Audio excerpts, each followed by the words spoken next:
The theater was filled with nervous whispers, flashing lights, and the heavy anticipation that always came before the auditions began. Families, friends, and strangers from all over had gathered to witness dreams come alive or be shattered under the relentless gaze of the judges. Amidst the buzz, a frail boy of 15 stood in the dim backstage corridor, holding a second-hand guitar so worn that its wood had faded and the strings bore the marks of years of use. His name was Ethan Cruz, and though he had no ground clothes, no polished shoes, and no entourage cheering him on, his presence carried something invisible yet profound, a quiet determination. For Ethan, this moment was not just about chasing fame. It was survival. He had grown up in the shadow of hardship. His mother worked double shifts at a diner, while his father, once a musician with big dreams, had fallen into silence after losing his battle with illness 2 years ago. Ethan's father had taught him one song more than any other, Hotel California, telling him, "Music isn't about money, Ethan. It's about healing hearts, starting with your own." Those words became his anchor through nights of hunger, loneliness, and despair. And now, standing behind the heavy curtain that separated him from the glaring stage lights, he clutched those words like a prayer. When the stagehand called his name, Ethan stepped forward, his small frame swallowed by the vastness of the theater. Gasps rippled through the crowd at the sight of him, his clothes a little too big, his shoes scuffed, his hair slightly unkempt. One of the judges raised an eyebrow, whispering to another, "He looks so young, do you think he can handle this?" Ethan heard it, but instead of letting it weaken him, he breathed in slowly and remembered his father's voice. The judges introduced themselves and asked the usual questions. "What's your name? Why are you here? What will you sing for us today?" Ethan's answers were simple, almost whispered. But when he said, "I'll be playing Hotel California," a murmur moved through the audience.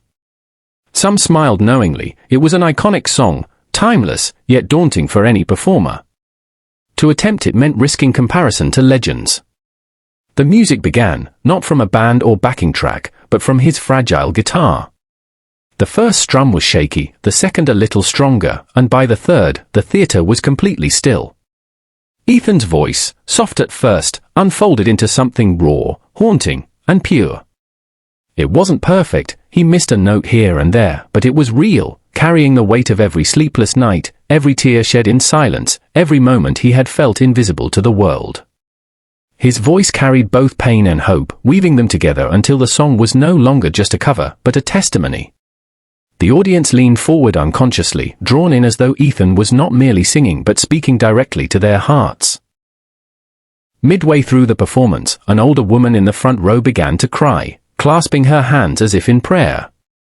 A man beside her reached for her hand, as though reminded of something he had lost. Even the crew backstage, normally too busy to watch, paused in their tracks.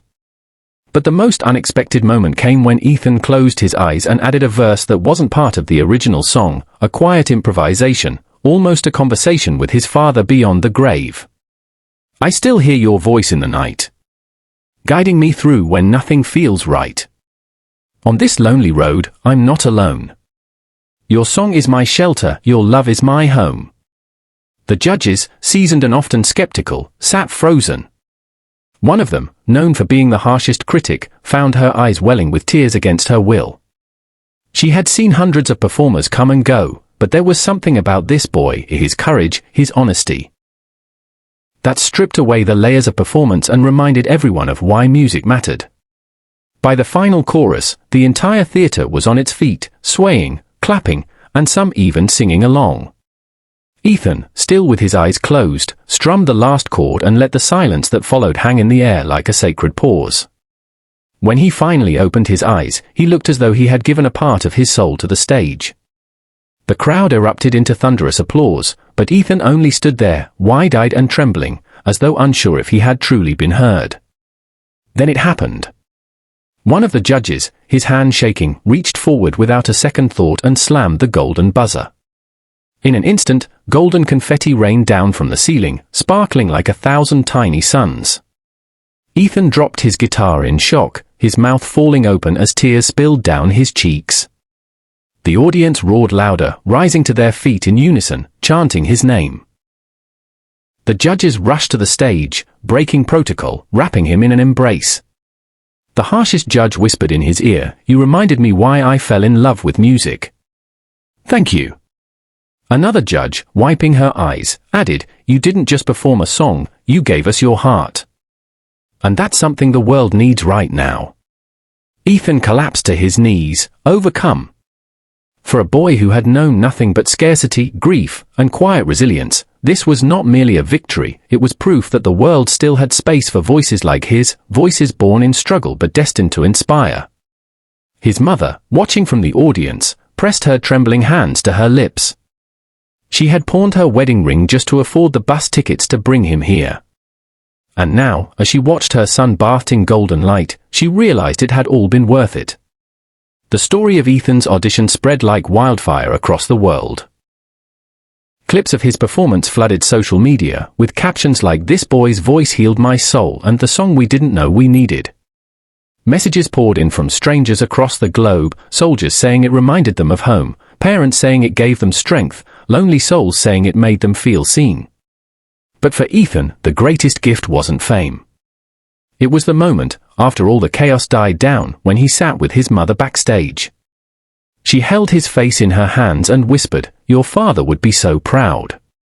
He broke down then, not from sadness but from the overwhelming sense that love, whether through music, memory, or sacrifice, never truly dies.